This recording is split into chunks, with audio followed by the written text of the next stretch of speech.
Hi everybody! Today we're going to start on the Hoop Studio for August 2025, the Caro'ls Kitchen projects. There's two projects in this kit. We're going to start with the oven mitts. I'm going to show some different fabrics for this and different threads, but as I go, I'm going to tell you which fabric and thread to use from the kit. I'll also show you how to do a pair at the same time if you've got a big enough hoop. I'm going to start by prepping fabrics. There's a 5x7 and a 6x10. You'll see there's sticky notes right here. They're covering up the 5x7 sizes.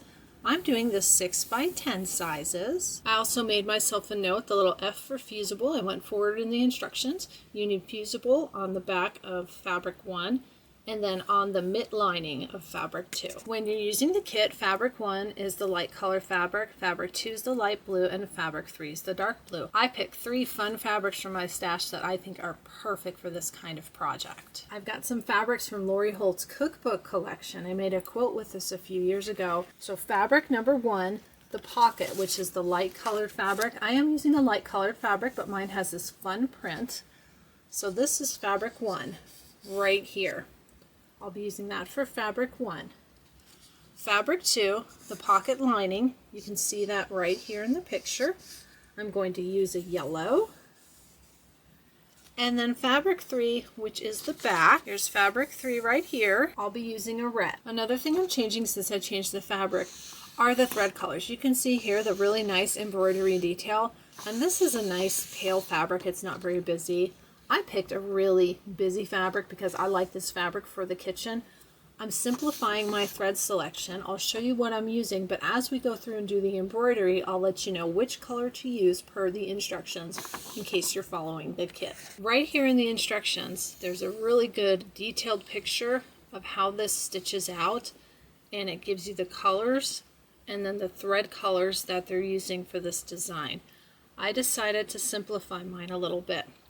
I am using 2 flower colors. Instead of a light blue and a dark blue, I looked at my fabric, which has yellow and red flowers, and I picked a yellow and red. These are threads from my thread wall. This is the Sim Thread brand you can get online. There's a leaf detail, and you can see there's leaves 1 and leaves 2, and they use this Sea Mist and Pistachio. There's no green at all in this print. I decided to pick this Floriani color. It's a light blue, and I picked that because it kind of matches the light blue here and here. I think that'll look good. There's also dots 1 and dots 2. So there's 2 colors they're using for these little dots. I picked 1 color. Again, I've got a busy pattern. I'm not sure how much of the embroidery is actually going to be visible on this, so I kept with colors that match it. I picked this blue color that I have.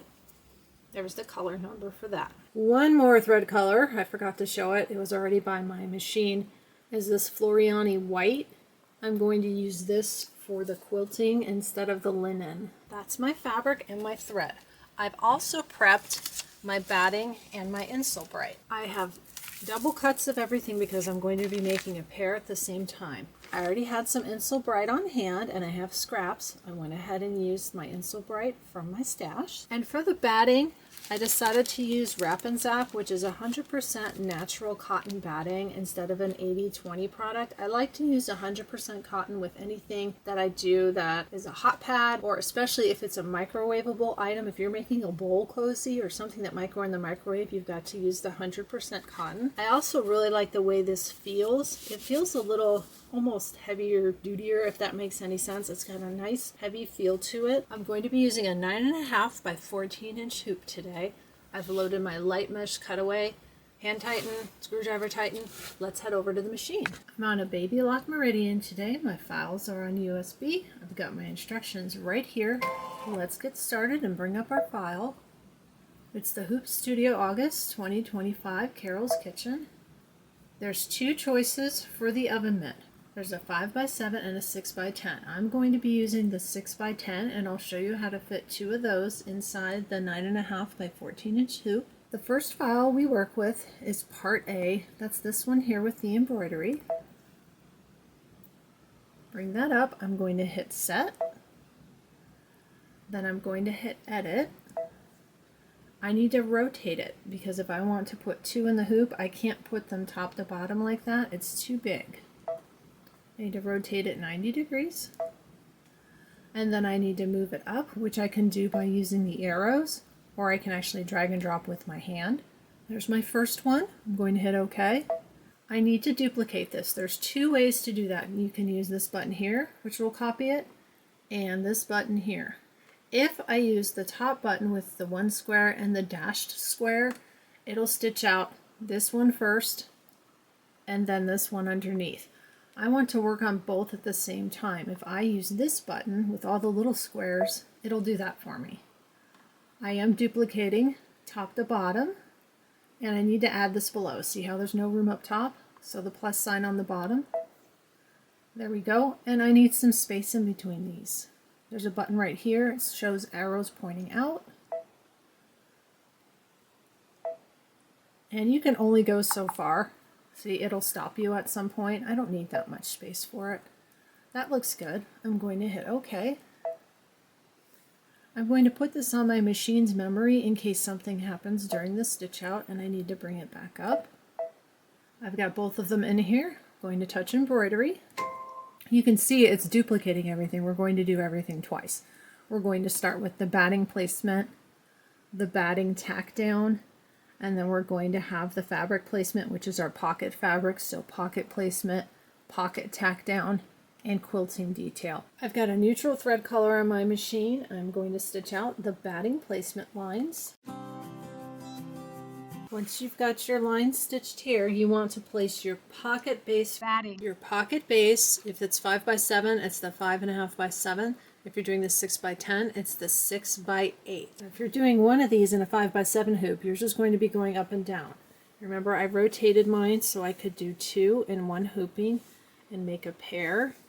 You can tape this down if you like. Usually it sticks pretty good to the stabilizer in the hoop and it doesn't shift. So I'm just going to press it and we're going to stitch the tack down line. Once that's stitched, we have to trim away the excess. Everything outside and also the little channel in between. I went forward in the instructions. We're going to be doing something with this space later, so this batting needs to go. Here's what these look like when they're trimmed. If you happen to catch your stabilizer and nick it or put a little hole in it, grab some of your paper tape and just tape the underside. If you're following the colors in the instructions, you want to make sure you have the linen color on. That's what they're using right now. I still have my neutral thread on. The next thing we're going to stitch out is the pocket fabric placement line. We're going to place our pocket fabric. That's the light colored fabric. The fabric I'm using is what I'd call semi-directional. Do you see the flower pots? They're going down and going up. So when I cut my fabric, instead of cutting it at 7 by 8.5, I cut an 8.5 inch square because I was trying to figure out which way did I want to lay down the fabric, and it was just easier to cut a square. Looking at the shape right here, you know, this is going to fold in half.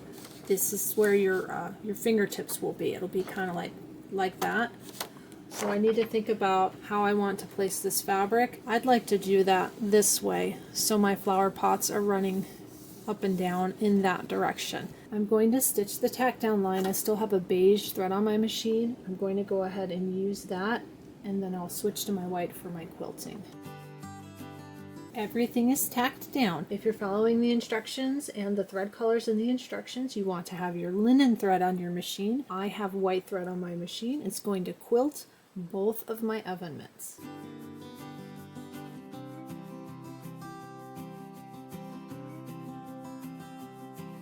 Once your quilting is done, we're going to start on the embroidery detail. The first thing that's going to stitch is the dots 1. If you're following the thread colors in the instructions, you want to switch to the strawberry blonde color. I'm going to be using a blue color. If you're using a busy print like I am, you don't necessarily have to do all the embroidery. You've already got quilting on it. If you don't want the embroidery detail, you could skip that. But I'm going to go ahead and stitch it out. We'll see if it shows up. So make sure you have your strawberry blonde on per the instructions if you're following those colors, and we're going to stitch dots 1.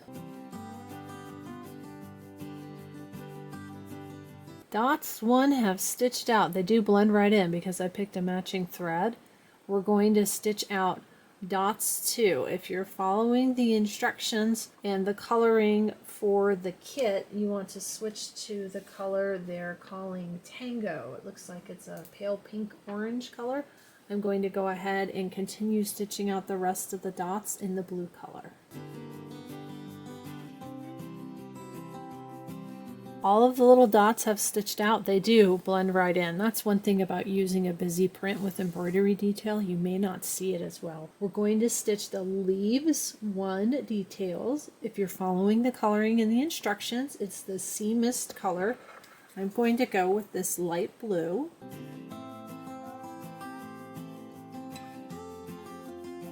My leaves 1 have stitched. The next thing we're going to stitch out are the leaves 2. You want to switch to the pistachio color thread if you're following the thread colors with the instructions.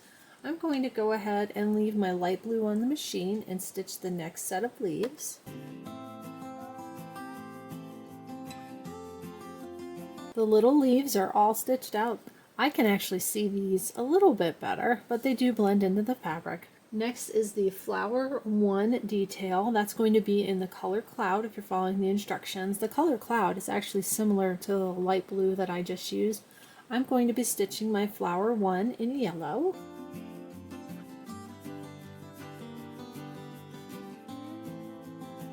My little yellow flowers have stitched. That's the flower 1. We're going to switch threads and stitch the flower 2. If you're following the coloring instructions, it's a blue color called Marlin. I'm going to stitch these in red. One thing I've noticed as I'm doing this with my busy fabric, if I wanted this embroidery to stand out, rather than picking colors that coordinated with the print, I could pick colors that are completely different, and that would make the embroidery stand out more.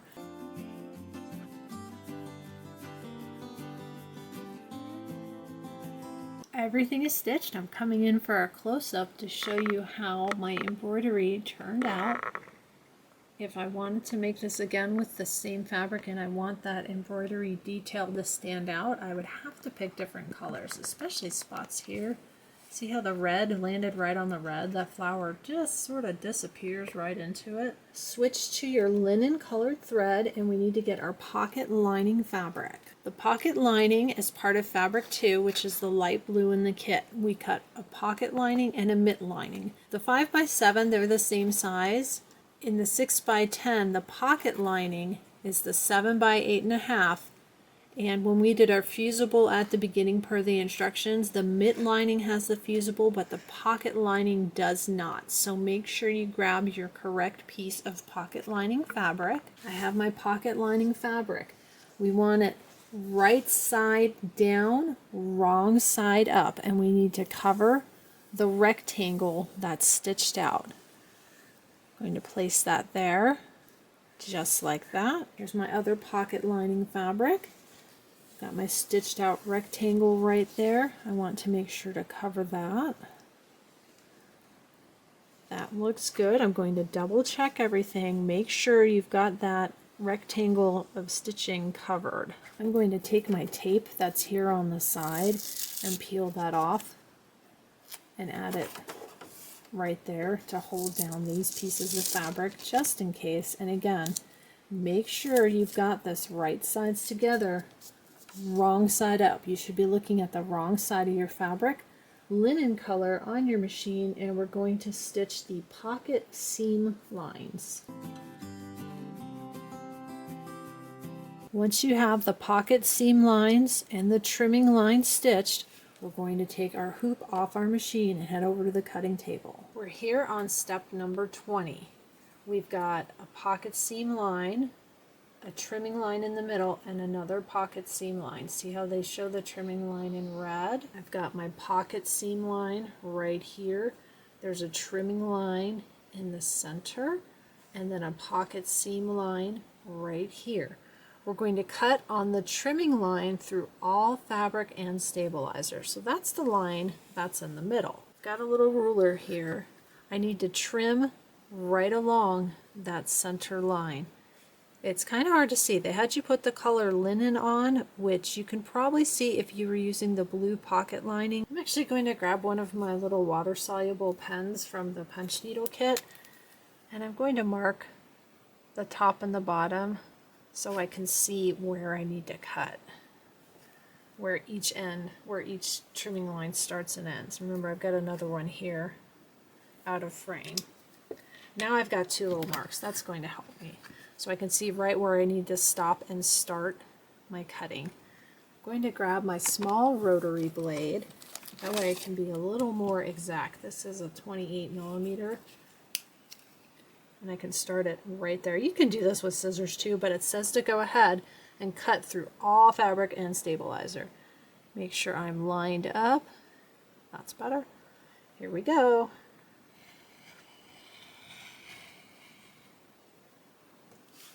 I've cut through all the fabric and the stabilizer. I need to go a little bit further down right there. I didn't quite cut right on the thread. I can actually see the thread now. I'm a little bit off. That's okay. Let's go ahead and cut the other one. I'm going to place my cutter right on it this time and then line up my ruler next to my cutter. I bet that works better. We'll see. That did work better. Okay, so if you're making these, what I did, I'll go in a little closer and I'll show where I needed to start cutting, and I did it on that one. But I placed it on the thread line and then I bumped my ruler against it. You can even see where this is cut. I'm actually a little bit off on this first one, but that's okay. Make sure you've cut through all the layers. We're right here on step 21. There's no number, but the step before is 20 and this step is 22. I'm going to grab a pair of scissors. It tells you from each end of the opening. So here's your opening. Carefully snip a vertical line through all layers shown in yellow. It's right there. So that's going to go right there. Up to the top seam line, so up, and then down to the bottom seam line, but don't cut into your stitches. After we do that, it says to extend the opening. That's what we just cut, by cutting it to the width of the fabric shown in red. Here's the red. So I just marked this with the little blue. I didn't need to. It looks like we're going to go ahead and cut it anyway. I feel like they should have had us do that all at once, but that's just me. Okay, we need to cut up and down, but don't cut into the stitch line. So when I look at this, I actually have to, I need to extend this line before I can make those cuts because I haven't cut far enough. So I'm going to go ahead and extend these lines first. That's going to make it easier for me. And I'm going to extend this one and this one. And I'm cutting it, you know, the width of this. It went further. It's not going to matter. If it ends up being a problem, I'll add tape underneath, but it shouldn't matter. Then I'm going to get my scissors, and it wants us to cut right here and right here. Let me get in a little closer. You can see the blue dot, which kind of helps. This is where the stitch line ends. It's just going to be a little snip. Don't cut your stitching though. That's really tiny. That's like 1/4 of an inch. You're going to need really sharp scissors to do that. Remember, don't cut your stitching. Make sure you're outside of that stitch line. And then I have here and here.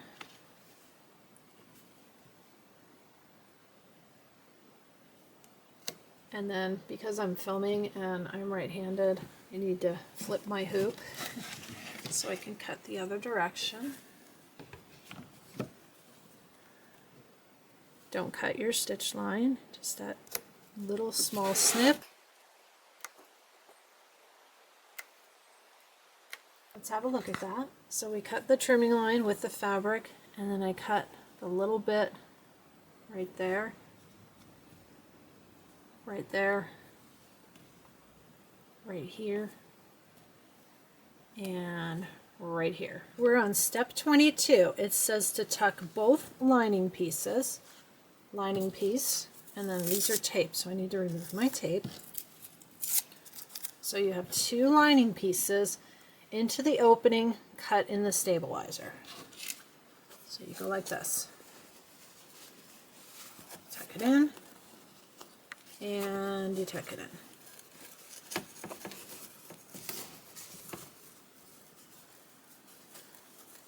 That's why they had us extend the opening of that cut so these would fit. And I'm going to tuck these two in. And we're going to be doing some ironing. So go ahead and heat up your iron. I'm over at my ironing board. I have my little mini iron heating up. I have a little wool felt square here I'm going to use because we're going to be flipping to the back and ironing on the back, and we don't want to mess up our stabilizer. So you need something to support what's in your hoop.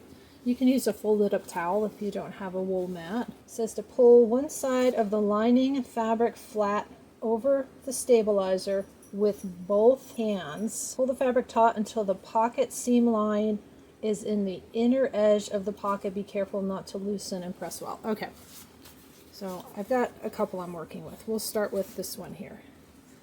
What it's saying to do, what it wants you to do, is to pull this, and you're using both hands. Pull the fabric taut until the pocket seam line, so your pocket seam line is in the inner edge of the pocket. What that means is don't just bring this through on both sides and press it. We're actually going to be creating a bit of an opening. So we're using both of our hands. Let me slide this down a little bit. Both of our hands like this. Here's the pocket seam line. It wants us to bring that so that the pocket seam line is in the inner edge of the pocket. We are creating a little bit of an opening, but we're also preventing your lining fabric from being seen on this side of your project. So you flip that back down. So we're pretty much going to iron and fold along the seam. We've got those little snipped edges, remember? So I'm going to pull it. I'm folding it right on that seam. I can see the seam line right there. And then I want to iron it and not burn my fingers. And then we're going to tape it. I've got a little Oliso mini iron. I'm going to use that. Don't iron your hoop, you'll melt your hoop. And then I'm going to iron the other side. You can see it's creating an opening. There's my wool mat. I think I've got that right. It does show an opening. And then we have to tape. Once you've got everything pressed, we're going to tape here, here, and then I need to slide this to make sure that I'm supporting it on that wool mat, and add some tape up here. And slide it so it's supported again, and I need to add tape up here. Let me just give it a quick press, not on the tape, one more time. And if you're not in a hurry, if you've got a little clapper, you can always set a clapper on it and let that help flatten out the seam. I'm going to do this one more time since I'm making two. I'm going to flip this around to the front, and it tells us to tape here and here and here. It's to prevent the presser foot from catching. We're going to stitch a rectangle around the project. So grab some more tape.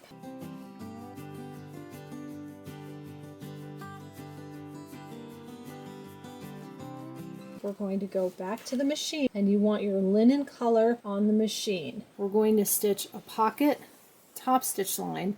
That's going to tack down that lining fabric, and then we're going to stitch a pocket tack down line that's going to go around it. Let's stitch out the pocket top stitch lines.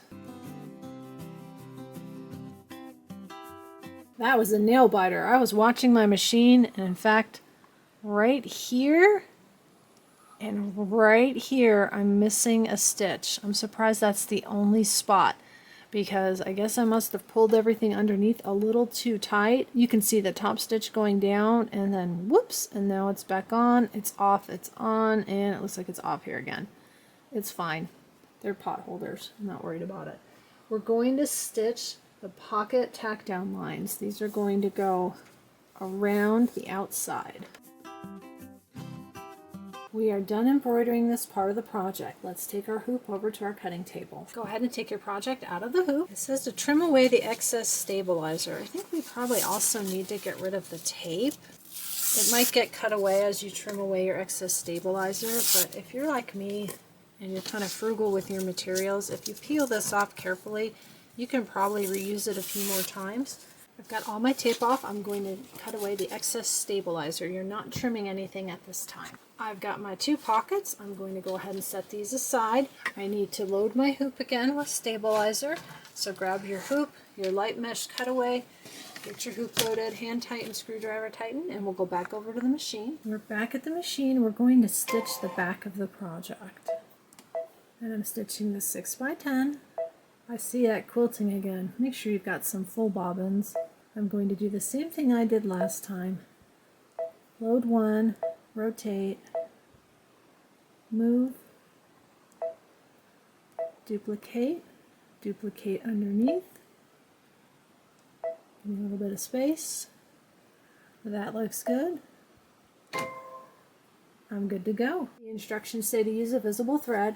I have my beige thread that works for me. We're going to stitch our placement lines. You want to start with your project batting. Make sure you cover that placement line, and it says to go ahead and tape it in place. There's that tape. It's ready to go since I saved it from before. Piece of tape there and a piece of tape there. Once you have the project batting in place, you're going to put your insulated batting, your Isulbright, and it says shiny side up. So if you look at it, I hope you can see it looks kind of sparkly on this side. On this side, not so sparkly. The Isulbright that comes in the kit may be a little more distinctive. This is from the packaging that I had on hand. I want to make sure I'm going to be covering that line. I'm going to move that up just a little bit. That looks good. And you want to tape that as well. I would recommend making sure that you sit at your machine and you watch this step. Make sure nothing gets caught. This is a little bit on the thick side. This one's ready to go. I'm going to go ahead and repeat for this one up here. I've got 2 layers for each. If you were using a visible thread, you want to change to the color linen. We're going to stitch the tack down line. This is why I say sit here and watch it. I can adjust. And hopefully I'm covering the line underneath. I think I'll be fine. I can't see it, so I should be all right.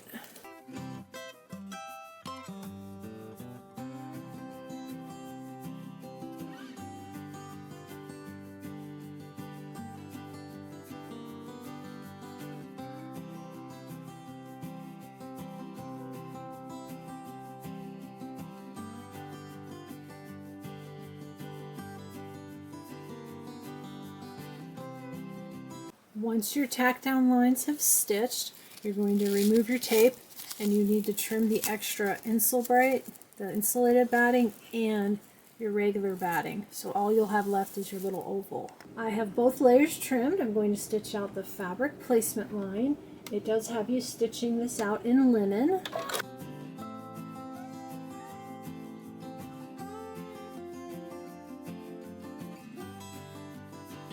Once that placement line is stitched out, you want to grab your back fabric, which if you're using the kit, it's the dark blue. If you're using your own fabric, whatever you've got, right side of the fabric is up. So for me, I do have a right and a wrong side because I'm using a printed fabric. Right side up. Going to go ahead and tape that. And then I have one more to do because I'm working on 2 at once. Right side up. Right there, and I'm going to add a piece of tape along the top. Once you've got it taped, it's going to stitch out the back tack down line, and then it looks like it's going to stitch a couple of little tick marks. So keep an eye on it. I'm actually going to add one more piece of tape to each piece of fabric and tape it on the top and the bottom because this is so puffy since it has the 2 layers.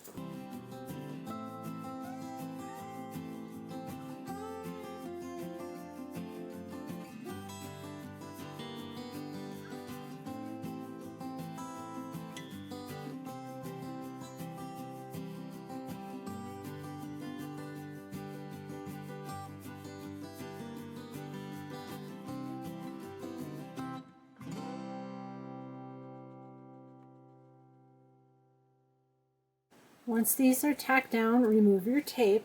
I did end up with a pucker right here. I'm sure you saw as soon as it started going around, everything was shifting. That was a little bit frustrating. This is going to be inside though, so if there's a little fold here, it's not going to matter, and we're going to quilt over this. I'm going to switch to my white thread for the quilting, and then whatever color thread you're using for your quilting, go ahead and switch to that. The instructions have you using the linen color on that dark blue fabric.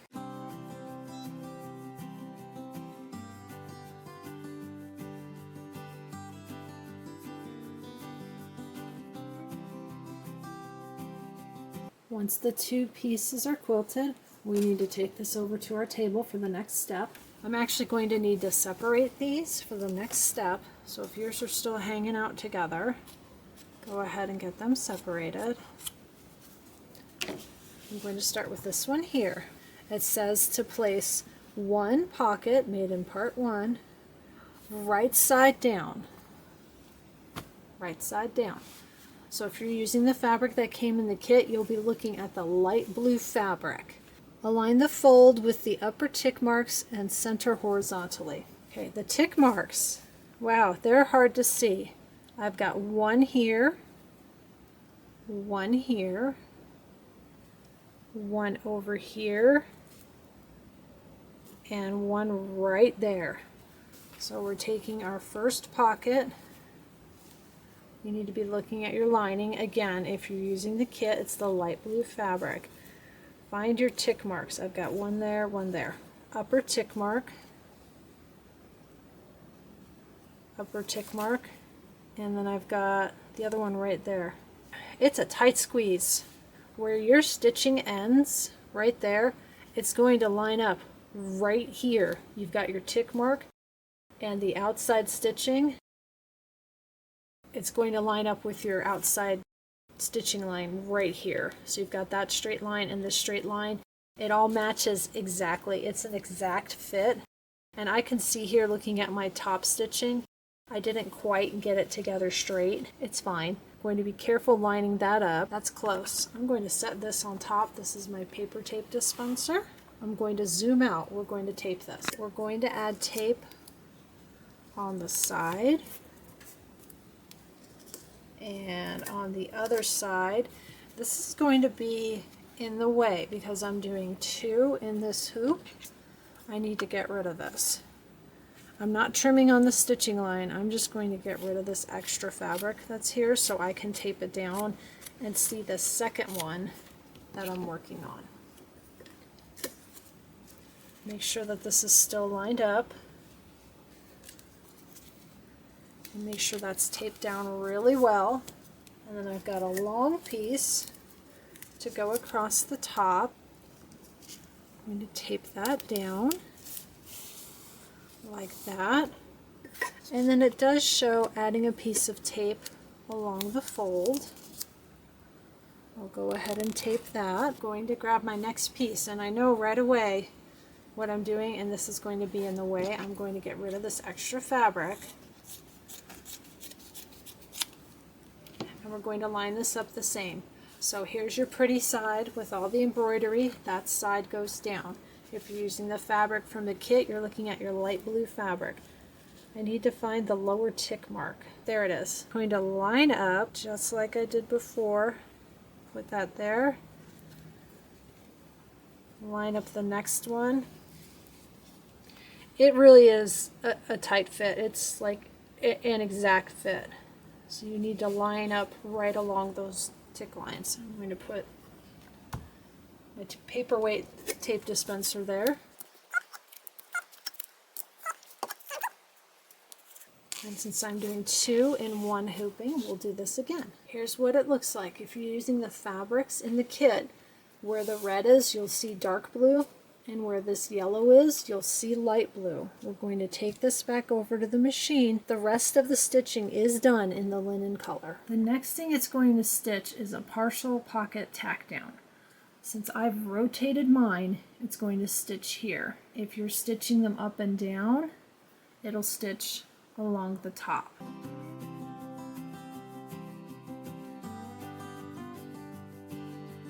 Once you've got that line stitched, you want to grab your mitt lining fabric.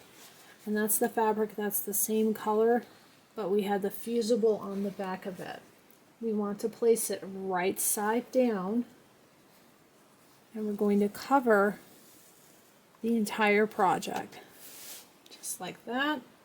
I've got 2, and I'm going to take a minute and tape and tape and tape, and hopefully this one won't shift as much. Here's how I taped it.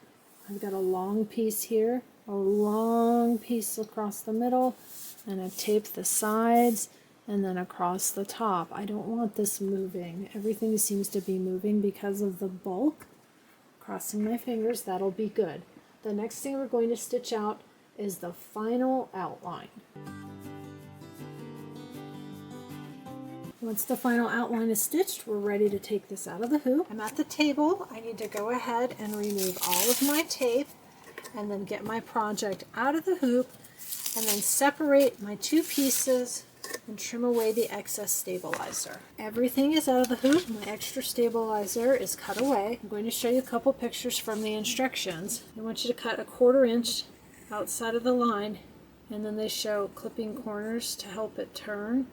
I'm going to use my pinking shears. I've got these really big, beefy, they could probably trim some hedges, pinking shears. I'm going to use those and go around both of these. That way I'm doing the trimming and the notching at the same time. There's one thing I'm going to do before I cut this, and it's not in the instructions, but you can see there's no stitch line here because that's going to be where we turn it right side out. This is my water-soluble pen. I'm going to do that to make sure that I don't accidentally cut in too far. I'm just going to connect these.